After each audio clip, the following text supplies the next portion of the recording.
Hello, this is Michael Rover and this is my classroom assessment portfolio for EDRM 723. The first artifact that I added was the multiple choice test that I created for task 1. Here I learned that assessments do not need to be large and complicated to be both accurate and valid, and that all items needed to directly relate to the performance indicator at the appropriate level of rigor. This is something that I have identified that I need to work on in my own classroom, is making sure that the questions are actually answering the performance indicators at the correct level. Care must be taken when designing questions and choices to distinguish between understanding and pattern recognition. We need to make sure that the question lengths are going to be similar to each other, that the students aren't going to be able to just guess the answer by finding key terms that they're familiar with, and that they won't be able to identify patterns in the way that you assign your correct answer options. Also, I learned that the use of follow-up questions can provide valuable information about the thought process that a student follows and can be used to gain additional information about the multiple choice assessment. The second artifact that I added was an article reflection, classroom versus online assessment. So this was a study that examined the impact of online assessments on student performance and effort. And the conclusion they found was that for computational tasks, no statistically significant difference was found for online assessment versus a proctored exam. I was not really surprised with the results, considering that the exam was studying their ability to apply mathematical features rather than to recall factual information. Me, along with the authors, were curious if the conclusion would still be the same in another subject or content area that relied more on factual recitation. I also wonder if a less mature or middle school students would experience the same effect.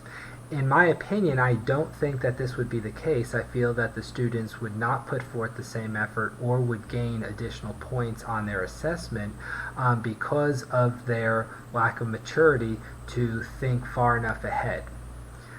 In the real world, there are a few closed books assessments, and so I feel that we should be testing this way, and so allowing the students to have unproctored exams where they can use references, I feel is an authentic contextual choice to allow the students to actually display the essential aspects of their learning. The final artifact that I have is the peer comments. The first comment comes from Ashton Paget, where he said, regardless of choosing to grade assigned work during a pandemic or choosing not to, the grades will not accurately reflect a student's knowledge or achievement. However, in order to prepare students for the next grade level and the next challenge, we'll need to ensure that there is some level of accountability. My thoughts here are that assessments are not really meant to provide accountability. We use them that way, and it causes problems, as we can see during the current epidemic.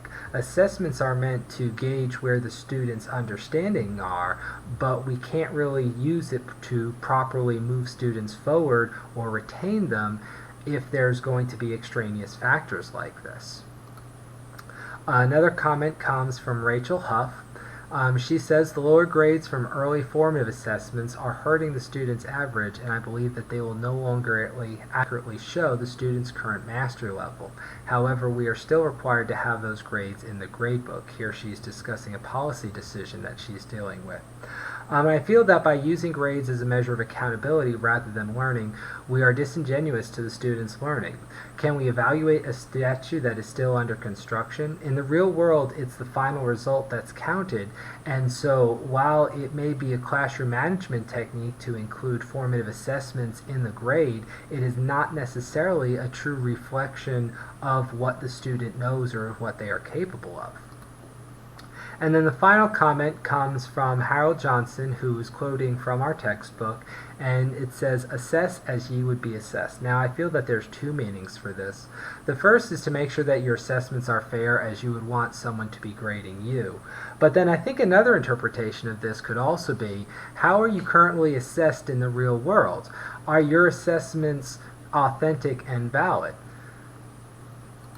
And so this brings me to the big ideas of the portfolio. I feel that assessment should be about accurately measuring some aspect of a student's ability, and to be truly effective, thorough assessment should be designed, assigned, and graded to measure a student's ability to perform in the real world.